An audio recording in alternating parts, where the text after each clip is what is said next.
नमस्कार। आज मैं आपको अपने channel healthy tales tips by doctor Veena Pradhan में आपका अभिनंदन करती हूँ, स्वागत करती हूँ। आज हमारी चर्चा का विषय है डायबिटीज़, जो बहुत कॉमन बीमारी है। कहें तो विश्व में 4 में हर एक आदमी इसके गिरफ्त में है और 19 लाख लोगों की डेथ होती है इससे हर साल।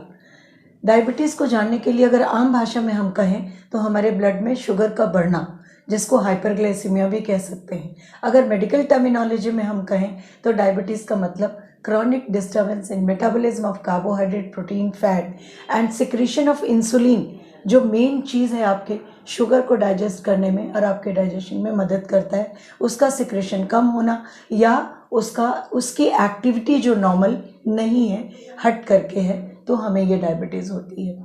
लोगों का मानना ये होता है कि हमारी उम्र तो कम है, हमें डायबिटीज़ नहीं हो सकती, पर ऐसा बिल्कुल नहीं है। यंग एज में भी डायबिटीज़ हो सकती है। डायबिटीज़ तो 2 तरह की होती है, टाइप 1 और टाइप 2। ऐसा देखा गया है कि जो डायबिटीज़ टाइप 1 वाले होते हैं वो यंग एज के होते हैं, वो ओबेज नहीं होते, उनके घर में कोई हिस्ट्री नहीं होती, फैमिली हिस्ट्री नहीं होती, ना वो हाइपरटेंसिव होते हैं, ना उन्हें हाइपर कोलेस्ट्रोलेमिया होता है। कई बार तो वो ऐसे डायग्नोज होते हैं कि जब वो बेहोश हो जाते हैं और उनके सारे टेस्ट किए जाते हैं तो पता चलता है कि डायबिटिक कोमा में है। इसलिए ये सोचना बिल्कुल गलत है कि हमें कम एज में डायबिटीज़ नहीं हो सकती। वहीं अगर देखा जाए तो जो टाइप 2 है, इसमें ये ओबेज होते हैं, इनकी फैमिली हिस्ट्री होती है, हाइपरटेंशन होते हैं, हाइपर कोलेस्ट्रेमिया होती है, या इन्हें पिछली प्रेगनेंसी में डायबिटीज़ हुई हो। तो इस तरह से हम देखें तो 3 लेवल हम कर सकते हैं, type 1, type 2 and gestational diabetes. Pregnancy में ये जो डायबिटीज़ होती है, इनकी हिस्ट्री पहले की कभी नहीं हो सकती, इनको दूसरे तिमाही और तीसरे तिमाही में डायबिटीज़ डिटेक्ट होती है। तो हमें ये अलर्ट रहना पड़ेगा कि कब हो सकती है। अब हम चीज़ों पे आए कि हम कैसे समझें कि हमें डायबिटीज़ हो सकती है। अगर 3 मेन कारण लें तो पोलीयूरिया, पोलीडिप्सिया एंड पोलीफेजिया। अगर कहें तो बार बार बाथरूम जाना, दैट इज़ पोलीयूरिया। पोलीडिप्सिया कि हमें बार बार क्या हो रहा है कि पेशाब जा रहे हैं तो हमें पानी पीने की इच्छा हो रही है, और हमारा बॉडी मेटाबॉलिज्म डिस्टर्ब हो रहा है, हमें बार बार भूख और घबराहट हो रही है तो हम खाना खा रहे हैं। इसके अलावा भी कुछ ऐसे सिम्टम्स हैं जो लोग बहुत अलर्ट होते हैं, वो इस चीज़ को और जल्दी जान पाते हैं कि हमें डायबिटीज़ होने वाली है। उनके लिए है कि वज़न या तो बहुत बढ़ रहा है या घट रहा है, या स्किन ड्राई हो रही है, या पैरों में दर्द बहुत फ्रिक्वेंटली हो रहा है, थकान जल्दी हो रही है, सिर दर्द हो रहे हैं, चक्कर आ रहे हैं, हाथ पैर में सुन्नपन हो रहा है, या कहें कि प्राइवेट पार्ट्स में बहुत इन्फेक्शन जल्दी हो रहे हैं, जैसे फीमेल्स में वल्वोवेजाइटिस कहते हैं और मेल्स में बेलेनाइटिस, ये उन्हें ज़्यादा होती है, तो उन्हें जा कर के दिखाना चाहिए।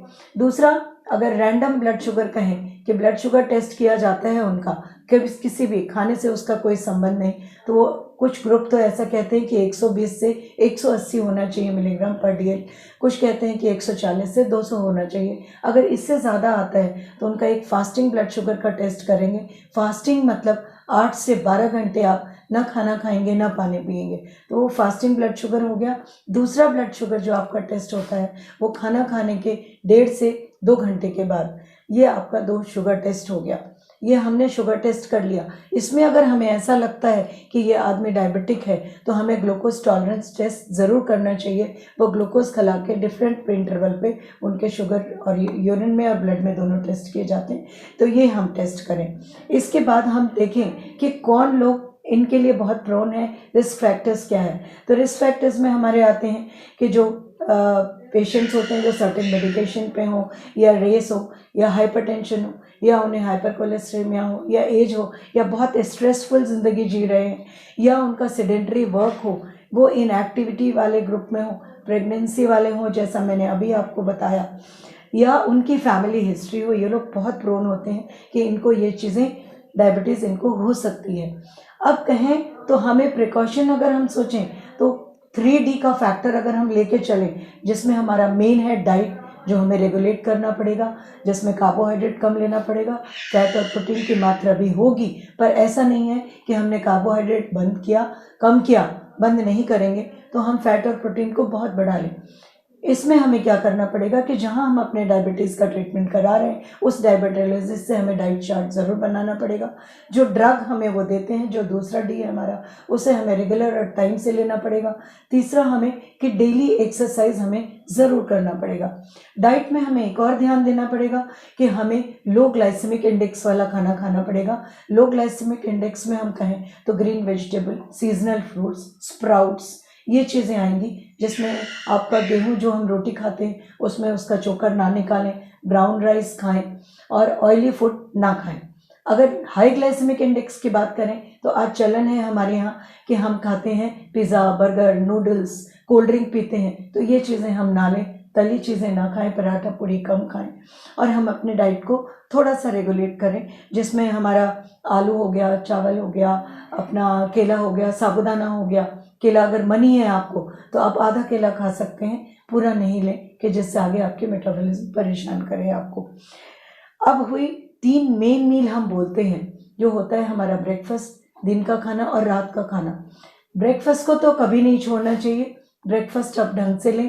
दूसरा, दिन के खाने में भी आप स्प्राउट्स, ग्रीन वेजिटेबल, कच्ची सब्जियां अगर खा सकते हैं फिर तो और अच्छा रहेगा कि आप अपनी थाली को आधे में तो कच्ची सब्जियां जो ईडेबल हों और खा सकें आप आराम से। चौथाई में आप प्रोटीन वाले जैसे राजमा हुआ, छोले हुआ आपका, एग वाइट हुआ आपका, ये चीज़ें जोड़ें, पनीर, टोफू, ये। और जो चौथाई बची उसमें आप दाल, जो रोटी, इन चीज़ों को इंक्लूड करें, ऐसी थाली लें। तो नाश्ता आपने ले लिया, दिन का खाना भी आपने खाया, रात का खाना भी आपका हल्का होना चाहिए। इन तीन मील को हम 6 पार्ट में डिवाइड करें, क्योंकि इसमें हाइपोग्लाइसीमिया मतलब ब्लड शुगर कम होने का डर रहता है। यहाँ एक चीज़ से आपको अलर्ट कर दूँ कि अगर हमारा ब्लड शुगर कम होता है तो that is more dangerous than the hyperglycaemia.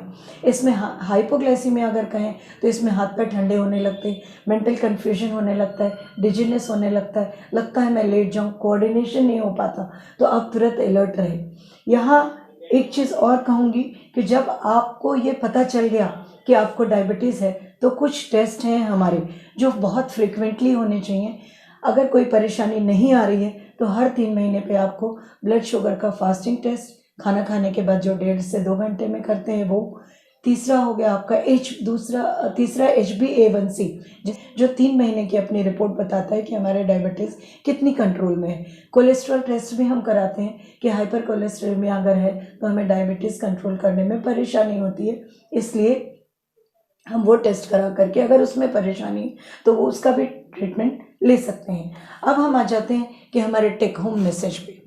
यहाँ एक चीज़ कहूँ कि जैसे हर समय मैं कहती हूँ कि सोना भी ज़रूरी है, तो यहाँ आपकी नींद बहुत अच्छी होनी चाहिए, जो 6 से 8 घंटे की नींद होनी चाहिए। फिर हमने 3D आपको बता ही दिया कि diet, drug and daily exercise के साथ साथ आप योगा, मेडिटेशन, इन चीज़ों का भी ध्यान रखें। अगर आपका न्यूट्रिशन ठीक रहा और आपका हेल्थ ठीक रहा, आपका वेट कंट्रोल रहा, तो आपको डायबिटीज़ बहुत अच्छे से कंट्रोल होगी और आप घबराएं नहीं।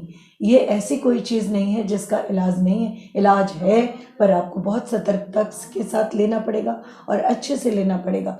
यहाँ चलते चलते एक लास्ट और बहुत इम्पॉर्टेंट टेक होम मैसेज आपको दूंगी कि अगर आप डायबिटिक हैं तो आपके पॉकेट में या आपके पर्स में एक कार्ड ज़रूर होना चाहिए जिसमें ये लिखा हो कि आप डायबिटिक हो, कि कहीं भी अगर आपको बेहोशी हो या कोई परेशानी हो तो आपको जो ड्रग्स दिए जाएं वो जो डायबिटीज़ में आपको नुकसान ना करें। और आपके पॉकेट में एक 25 ग्राम का शुगर का पैकेट या मीठा कुछ होना चाहिए कि घबराहट हुई तो तुरंत आप खा लें, क्योंकि हाइपरग्लाइसीमिया जो होती है उसे कम करने के लिए ड्रग्स बहुत हैं और हाइपो जो होती है उसमें हार्ट और ब्रेन पे तुरंत इफेक्ट हो जाता है।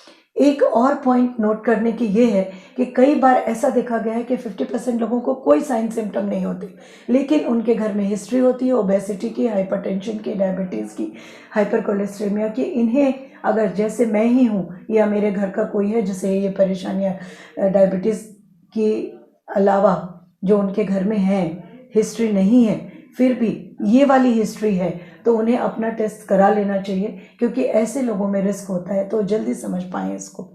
धन्यवाद।